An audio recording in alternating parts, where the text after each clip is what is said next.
Long, long ago, in a lively village at the heart of the Okan lands, there was a creature more famous than any chief or storyteller, Anansi the Spider. With his clever tricks and endless schemes, Anansi was known across the land, and he loved nothing more than outsmarting everyone, believing he was the cleverest creature to ever live. One day, as he sat spinning a web in the shade of a broad tree, Anansi's mind spun with a brand new idea: if I am already the cleverest, why not be the wisest as well? Then, everyone would have no choice but to look up to me.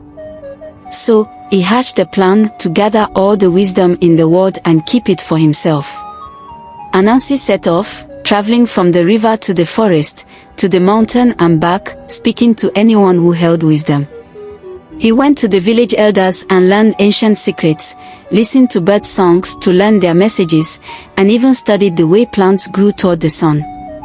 Each piece of wisdom was whispered into a large, hollow gourd he carried with him, storing every bit he learned.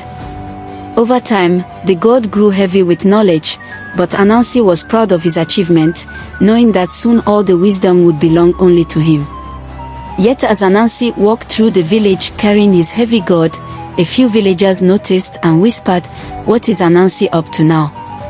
But no one could figure it out, for Anansi kept his plan a secret. Whenever someone asked, he would chuckle and say, "Oh, nothing that would interest anyone else." Finally, the day came when Anansi decided to hide the gourd. "If anyone sees it here, they'll be curious and want to share in the wisdom," he muttered to himself. So he looked around for the tallest tree in the forest, one that soared high above the other trees, thinking, "I will place my gourd of wisdom there, and no one will be able to reach it but me." Anansi wrapped a thick vine of the gourd around his neck and started climbing the tree with all 8 legs gripping the bark. But as he climbed, the gourd swung heavily, bumping against his belly and tangling in his legs. He tried lifting it with his front legs, then his back legs, but every time he made progress, the gourd slipped and swung, making him wobble and almost fall. He kept slipping down, getting more and more frustrated. Just as he was about to give up, Anansi heard a familiar giggle from below. His son Tuma was watching him with a curious smile. "Father, why are you struggling with that gourd? You're usually so good at climbing trees." Anansi puffed up his chest. "I don't need help, Tuma. I'm just taking my time. Besides, this is a very important task." But Tuma tilted his head, still watching his father wobble and struggle with the gourd. After a while, he couldn't hold back. "Father," he called, "why don't you tie the gourd behind you? If it's behind you, you'll be able to climb without it swinging in your way." Anansi froze, stunned by the simple suggestion.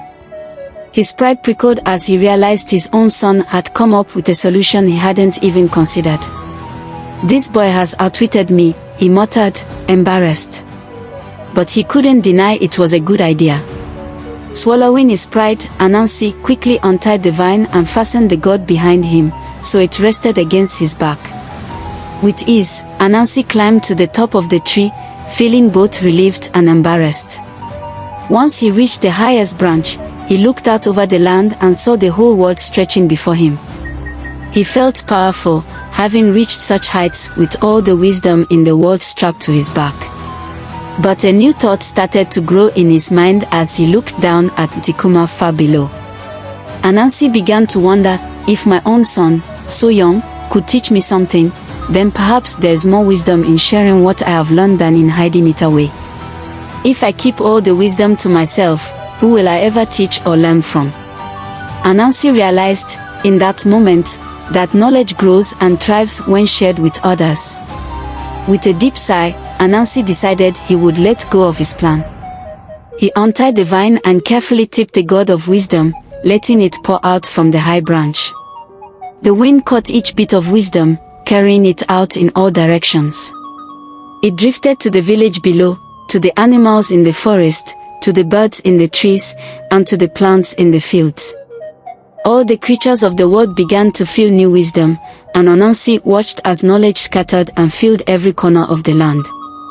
Now, Everyone would know the secrets he had collected: how to plant and harvest, how to heal the sick, how to sing the sweetest songs, and how to share stories that would live on forever. Anansi climbed down, feeling lighter than he had in weeks. When he reached the ground, he saw Tuma smiling up at him. "Father, why did you let go of the wisdom?" Tuma asked. Anansi looked at his son and smiled, finally understanding something he hadn't known before. Because true wisdom, Tuma, is not in keeping knowledge to ourselves but in letting it spread to others. Wisdom is like a river, it grows wider and stronger as it flows. From that day, Anansi became known not just as a trickster, but as a storyteller who shared lessons with others. And the Okan people say that wisdom is now in the air, in the soil, and in the hearts of all creatures, passed down from generation to generation. Anansi the Spider taught everyone that wisdom isn't something to hide, but something to share, and his story has been told and retold ever since.